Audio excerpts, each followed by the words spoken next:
Hello. So sometimes I like to schedule jobs at a specific time, but not periodically like with cron, more like one offs. And that's why I use at. So if we check out the manual page, you can see that you can read commands from standard input or a file, and those commands are executed at a later time. So that's perfect. So what I like to do is sometimes I send myself reminders with something I showed you in the last video, herb.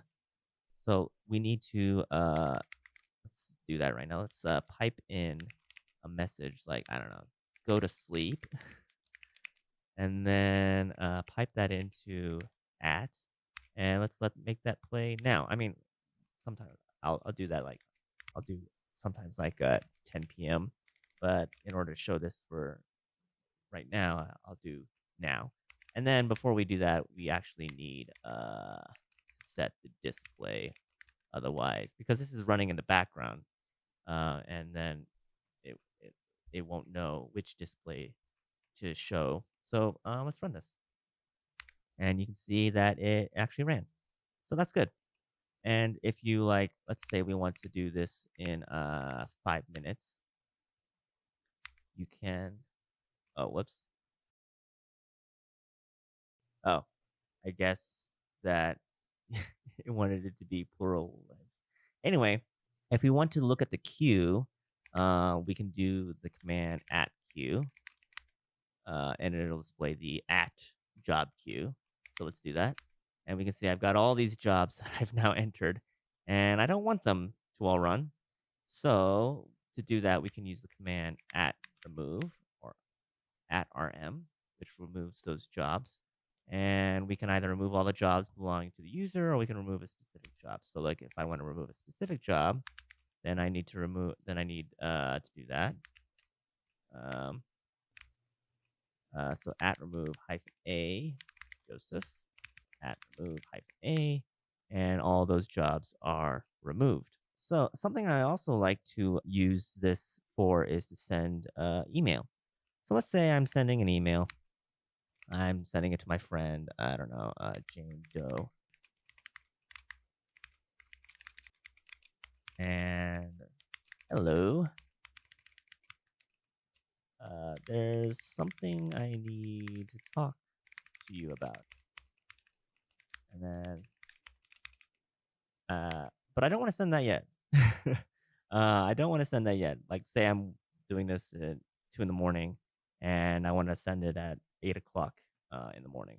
So what I will do is I will cancel this, and then I'll go to my outbox, and you can see that I have a draft here. Let's actually look at it. Yeah, you can see that. You can see that here's my name, and here's Jane. And then what I will do is actually let's go ahead and resume that draft. You can see that we have the date set here, and I'll actually set that.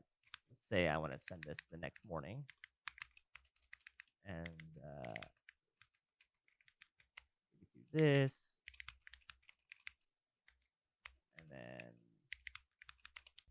okay, and then we save that, and let's still cancel that out.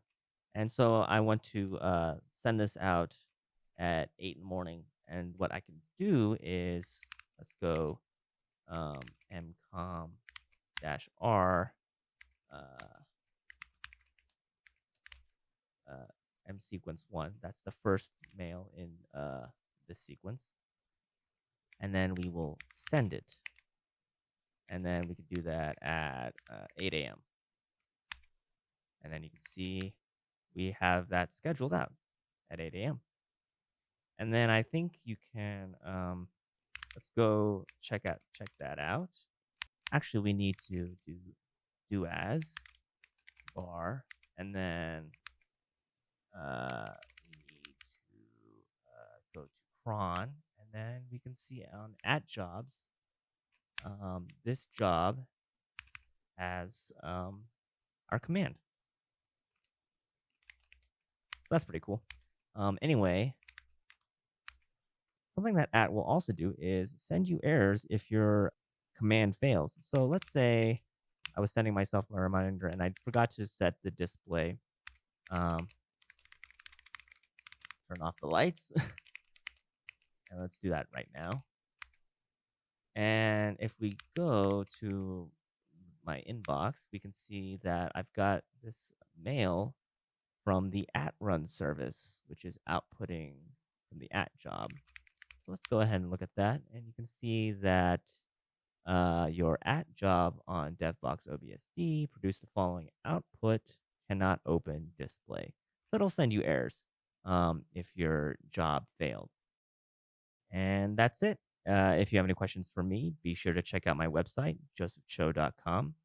Here are some other places I'm at: Twitter, GitHub, Reddit, etc., etc., etc.